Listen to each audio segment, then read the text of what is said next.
de esa persona, de darle la atención debida, pues después no puede aspirar que en una situación diferente ese padre esté obligado y le vaya a dar alimento, porque está incurriendo en una incapacidad relativa de goce para recibir alimentos de esa persona con la cual no se comportó debidamente cuando la ley le exigía que lo hiciera.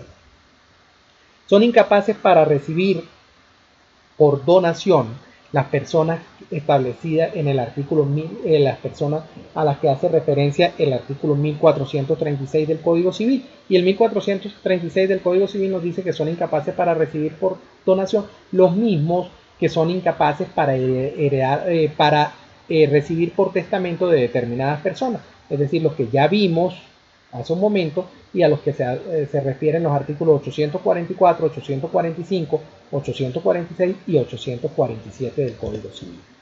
Son incapaces para adquirir bienes inmuebles conforme al artículo 1144 del Código Civil los institutos de manos muertas. La razón la explicábamos también hace un momento: los institutos de manos muertas no tienen personas que actúen por ellos.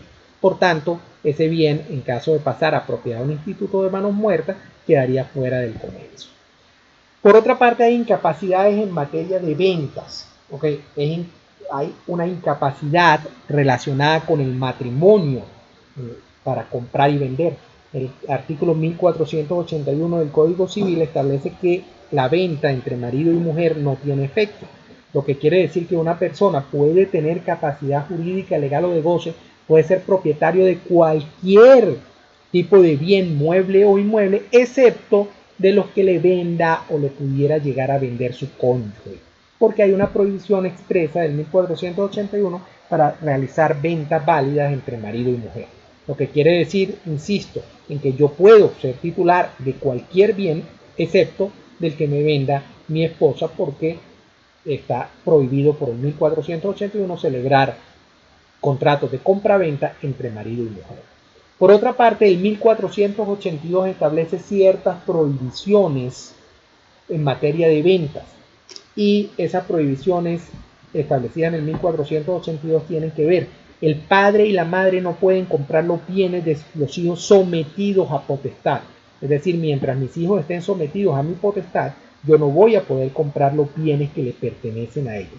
Y la razón es muy sencilla: puede darse el caso de que un padre en un momento determinado adquiera los bienes de eso y habría un conflicto de intereses que pudiera afectar los derechos del niño. Los tutores, protutores y curadores no pueden adquirir los bienes de las personas que están sometidas a su tutela, protutela o curatela. La misma razón: el tutor, representando al pupilo, no puede adquirir los bienes del pupilo porque habría evidentemente una oposición de interés. Los mandatarios, administradores o gerentes no pueden adquirir los bienes que estén encargados de vender. Si alguno de ustedes me da a mí un poder para que venda un inmueble, por ejemplo, para que venda la casa que les pertenece, yo no puedo adquirir esa casa, no puedo vender y comprarla, porque habría oposición de intereses y muy probablemente por beneficiarme voy a vender la casa al menor precio posible, voy a adquirir la casa al menor precio posible, afectando los derechos de la persona que me ha dado el mandato. Por la misma razón, los empleados públicos no pueden adquirir los bienes que le pertenezcan a la nación, al Estado o a sus secciones. Evidentemente, si un empleado público va a adquirir los bienes que le pertenecen al Estado, va a querer comprarlos por un precio mucho menor al precio real. Los magistrados, jueces, fiscales o secretarios de tribunales no pueden adquirir los derechos litigiosos, es decir, no pueden adquirir los derechos sobre causas que estén en su tribunal y que se supone que ellos deben conocer.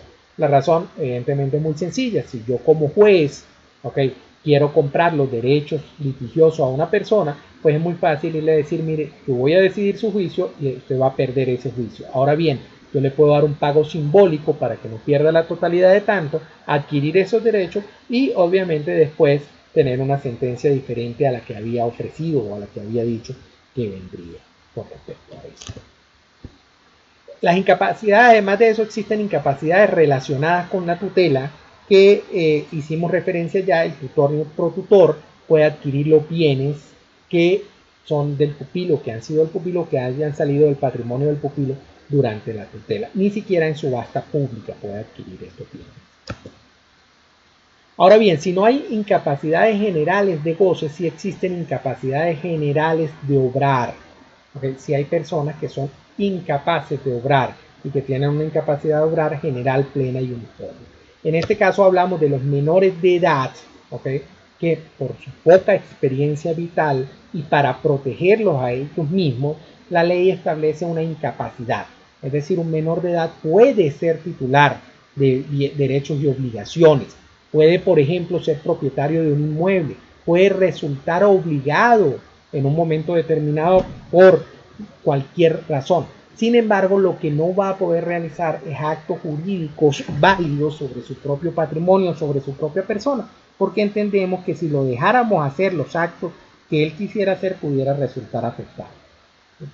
Un menor de edad que, por ejemplo, es propietario de un edificio y le permitiéramos que él vendiera ese edificio, pues muy probablemente lo va a vender por la cantidad de dinero necesaria para comprarse una pelota, o quizás para comprarse una bicicleta, o probablemente para comprarse un puñado de caramelos, afectando su propio patrimonio. Entonces, para evitar eso, sencillamente lo consideramos incapaz de obrar. No es una incapacidad de goce, insisto, puede ser titular de los derechos, lo que no puede es realizar actos jurídicos válidos sobre ese patrimonio. Además de los menores de edad, existen casos de mayores incapaces, de personas que habiendo cumplido los 18 años no tienen capacidad de obrar o la ley los priva de esa capacidad de obrar o limita la capacidad de obrar de las personas. En este caso estamos hablando de los inhabilitados y estamos hablando de los entredichos. Los inhabilitados son aquellas personas que están afectadas por una enfermedad mental leve, una debilidad de entendimiento o prodigalidad. La prodigalidad es una enfermedad o una condición que tienen las personas que dilapidan su propia fortuna por gastos injustificados y excesivos. Es decir, aquella persona que trabajó durante toda su vida, hizo una cantidad probablemente considerable de dinero, pero que de un momento a otro está afectado por un vicio o por una enfermedad y empieza a dilapidar ese dinero. A esa persona podemos declararla inhabilitado, igual que puede ser el débil de entendimiento. No hablamos de la persona que tiene una enfermedad mental grave y habitual, sino de la persona que tiene una debilidad de entendimiento, que le cuesta entender lo que está sucediendo a su alrededor, que demora más que el promedio de las personas en entender lo que está sucediendo a su alrededor. Para protegerlo a él, también lo declaramos mayor incapaz, en este caso como inhabilitado. El entredicho en Venezuela o la interdicción en Venezuela se deriva de dos causas. Primero, una enfermedad mental, ahora sí grave y habitual. En este caso sí hablamos del demente, del loco, de la persona que tiene una enfermedad mental grave y habitual que le impide proveer a sus propios intereses. ¿Okay? Es decir, aquel enajenado mental. Para protegerlo a él, para evitar que se cause daños y perjuicios con su actuación, sencillamente lo que hacemos es privarlo de su capacidad negocial, de su capacidad de obrar. No va a tener capacidad de realizar negocios jurídicos válidos. ¿Por qué? Porque tememos que si va a realizar un acto jurídico, pues puede ser engañado, pudiera ser afectado o sin necesidad de que una tercera persona pretenda engañarlo, él por sí mismo puede realizar cualquier locura y eso puede afectar su patrimonio. Por esa razón le privamos de su capacidad de obrar. La otra condición o la otra posibilidad para poder ser declarado entredicho en Venezuela es que la persona esté cumpliendo una pena, en este caso privativa de libertad de tipo presidio. Mientras dure la pena como pena accesoria, le vamos a imponer la interdicción civil. Eso quiere decir que una persona que comete ciertos y determinados delitos, lo vamos a privar de libertad y además mientras dure la condena, también lo vamos a privar de su capacidad de obrar. En este caso, evidentemente, no pretendemos proteger a esa persona, pretendemos proteger a la sociedad, una persona que ha defraudado la confianza de la sociedad por haber cometido un hecho punible, por haber cometido un delito y está privado de libertad, también lo privamos de su capacidad negocial para que no realice negocios jurídicos sobre su patrimonio mientras está privado de libertad, a efectos de que no vaya a seguir causándole daños a la sociedad. Para prevenir algún daño a la sociedad, sencillamente lo declaramos, en ese caso, incapaz a esa persona bajo la condición de entredicho. La incapacidad, los tipos de incapacidad o más bien la razón que justifica la incapacidad puede ser variada. Existen incapacidades naturales y civiles. Decimos que una incapacidad es natural cuando toma en cuenta la condición propia de la persona, las condiciones naturales que tiene una persona. En este caso podríamos decir que son incapacidades naturales la del menor de edad, porque naturalmente el menor de edad no tiene experiencia vital para permitirle realizar actos jurídicos, por tanto lo privamos de su capacidad. O el caso de los dementes, de los locos que veíamos hace un momento. En ese caso, esa persona por una razón natural, una razón propia de ella, sencillamente por una patología que afecta a esa persona, pues lo vamos a declarar incapaz. Ahora bien, las incapacidades también pueden ser civiles y las civiles son aquellas declaradas por la ley. El caso típico de la incapacidad civil es el de la persona sometida a una pena de presidio. No es una condición natural de ella, sino una condición que le impone la ley. Es incapaz por haber sido impuesta por la ley. Claro, de ordinario la ley además reconoce las incapacidades naturales y dicta normas, el derecho civil dicta normas de incapacidad para aquellas personas que sus propias condiciones naturales le impidan realizar actos jurídicos sin un riesgo a resultar comprometidos por ellos. Las incapacidades también pueden ser de protección y de defensa social. Entendemos que son incapacidades de protección aquellas que pretenden defender los derechos del incapaz. En ese caso son incapacidades de protección la del menor de edad, la del afectado por una enfermedad mental grave y habitual, la del débil de entendimiento, porque lo que pretendemos con estas incapacidades es que esas personas no realicen actos jurídicos para no ir a resultar comprometidos por un acto sin entender la trascendencia de cada uno de esos actos. Además de eso, existen incapacidades de defensa social. El caso de una incapacidad de defensa social es nuevamente la de la persona que está privada de libertad y sometida a una pena de presidio. En ese caso no pretendemos proteger a esa persona que ha cometido un delito, pretendemos proteger a la sociedad, por eso hablamos de que es una defensa social. Protegemos a la sociedad de que esa persona le siga causando daños a la sociedad, en este caso a través de negocios jurídicos. Entonces sencillamente le privamos de su capacidad negociable. También, las incapacidades por último pueden ser derivadas de la confianza o la desconfianza que genera una posición o un cargo que pueda tener la persona. Son incapacidades de desconfianza o por la desconfianza, por ejemplo la del padre que no puede adquirir bienes de sus hijos, la del tutor que no puede adquirir bienes del pupilo, la del gerente que no puede adquirir los bienes o la del mandatario que no puede adquirir los bienes que le han dado para vender en un momento determinado, la del empleado público que no puede adquirir los bienes que le pertenecen a la nación, a los estados o a las dependencias públicas. En este caso hablamos de que la persona es incapaz por razones de confianza. No tenemos la suficiente confianza en esa persona. Ahora bien, decíamos que la incapacidad de obrar debía ser subsanable para que una persona que tuviera un patrimonio pudiera, a través de algún tipo de régimen, pudiera realizar actos jurídicos válidos. ¿Y cómo lo hace? En principio lo hacemos a través de un régimen de representación. El régimen de representación al cual están sometidos los menores de edad no emancipados y los entredichos implica que una persona distinta a la persona del incapaz y con capacidad pueda representarlo en los actos de la vida civil.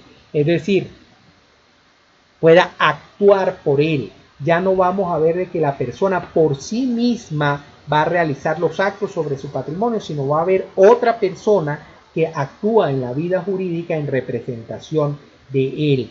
Va a cuidar los intereses del incapaz una tercera persona que es. Son representantes de los menores de edad, los padres en ejercicio de la patria potestad o los tutores si están sometidos a tutela. Son representantes de los entredichos y el tutor que se encarga de representarlo. En este caso, esa tercera persona actúa por el incapaz y el incapaz no actúa para nada, no participa en el acto jurídico. La otra posibilidad es que no sea un régimen de representación, sino un régimen de asistencia. En ese caso lo que va a hacer una tercera persona es a acompañar al incapaz, a validar el acto que pueda realizar el incapaz. No va a actuar por él, como en el caso de la representación, sino va a actuar con él, va a validar ese acto. Están sometidos a asistencia los inhabilitados y los menores de edad emancipados en Venezuela. Es decir, estas personas tienen que actuar junto con otra persona que va a validar ciertos tipos de actos. No se requiere para todos los actos, pero para ciertos actos van a necesitar que una persona valide ese acto que ellos están haciendo. En el caso de los incapaces, además, los sometemos a la potestad de otra persona, ya no como una manera de subsanar su incapacidad, sino para protegerlos a ellos mismos, para darles esa debida protección que requieren. Los sometemos a la potestad de otra persona. En el caso de los hijos menores de edad, los sometemos a la potestad de sus padres, ¿okay? Precisamente para que esas personas no puedan mandarse por sí mismos y tengan una persona que pueda ejercer una potestad sobre ellos para protegerlos a sí mismos y también para proteger a las terceras personas de que esos menores le causen daños a terceras personas. Ahora bien, ¿qué sucede si en un momento dado los incapaces realizan actos sin cumplir las formalidades? Digamos, el que está sujeto a representación no es representado en el acto, o el que está sujeto a asistencia no es asistido en el acto y realiza los actos simplemente por ellos. Bueno, esos actos, conforme a la ley, son actos considerados nulos, es decir, que no tienen existencia ni validez en el derecho. Y esa nulidad puede ser una nulidad relativa o una nulidad absoluta. Cuando decimos que un acto es nulo o puede ser nulo, quiere decir que no surte efectos en derecho y que la situación se debe retrotraer a lo que existía antes de la celebración del acto. Si declaramos nula una compraventa, pues lo que quiere decir es que tenemos que devolver el bien a su anterior propietario, y a su vez el dinero con que se ha pagado ese bien debe volver también a las manos originales para volver la situación a la que existía antes de la celebración de ese acto. Decíamos que la nulidad puede ser absoluta o puede ser relativa. La nulidad es relativa cuando el beneficiario protegido es el incapaz. ¿Okay? Por ejemplo, en el caso del demente, que lo pretendemos proteger a él, o en el caso del menor de edad, que creamos estas normas de incapacidad para protegerlo a él, esa nulidad generada por un acto realizado por un menor de edad o por una persona sometida a interdicción judicial, es decir, por causa de enfermedad mental grave y habitual, ese acto va a estar sometido a una nulidad relativa. Lo que quiere decir que el único que va a poder demandar la nulidad de ese acto es la persona cuya capacidad se ha previsto para protegerlo a ella, es decir, el propio incapaz. Imaginemos que un menor de edad realiza un acto y vende un inmueble a una tercera persona que es mayor de edad. ¿Okay? Ese acto es en principio un acto nulo, pero está sometido a una nulidad relativa, lo que quiere decir que para que un juez declare la nulidad de ese acto es necesario que se lo solicite el propio menor de edad que resultó afectado por el mismo, o quien represente los derechos de ese menor, probablemente los padres o los tutores en el caso de que esté sometido a tutela. El tutor, en el caso de que esté sometido a tutela, es el que va a solicitar la nulidad de ese acto. ¿Okay? No puede venir una tercera persona a solicitar la nulidad de este acto. Mal podría el mayor de edad que contrató con ese menor decir: no, es que ahora quiero que las cosas vuelvan a como estaban antes de la realización del acto, porque yo no sabía que con quien contraté era un menor. Así él no hubiera sabido que con quien contrató es un menor, las normas que establecen esa incapacidad no están para protegerlo a él, están para proteger al menor. Por tanto, la única posibilidad de que se anule ese acto es que sea el mismo menor o quien represente los derechos de ese menor el que solicite la nulidad de ese acto. Esta nulidad relativa está sujeta a prescripción, ¿okay? Y el acto es válido hasta que se declare la nulidad. Puede darse el caso que el menor diga, o los representantes del menor digan: no, no tenemos por qué, no tenemos ningún interés en demandar la nulidad de ese acto, vamos a dejar las cosas así.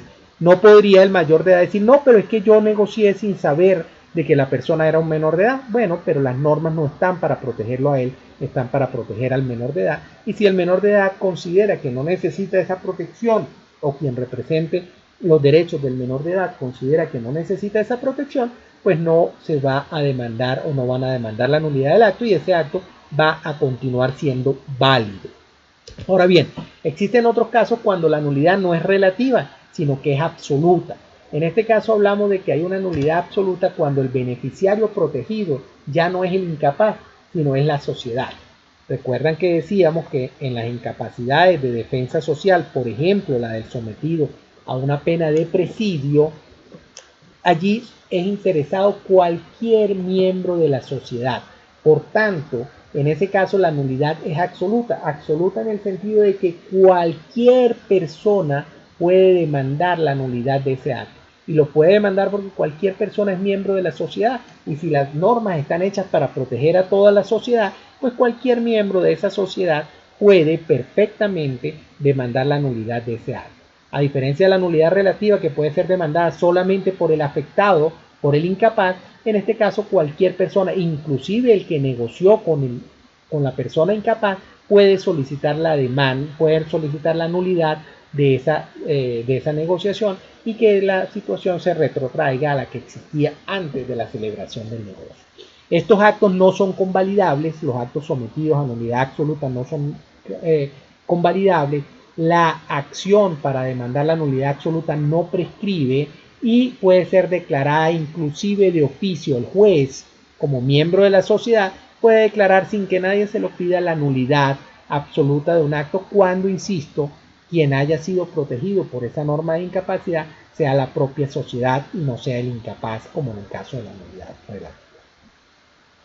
De esta forma, entonces, damos fin a este tema que tiene que ver con la capacidad.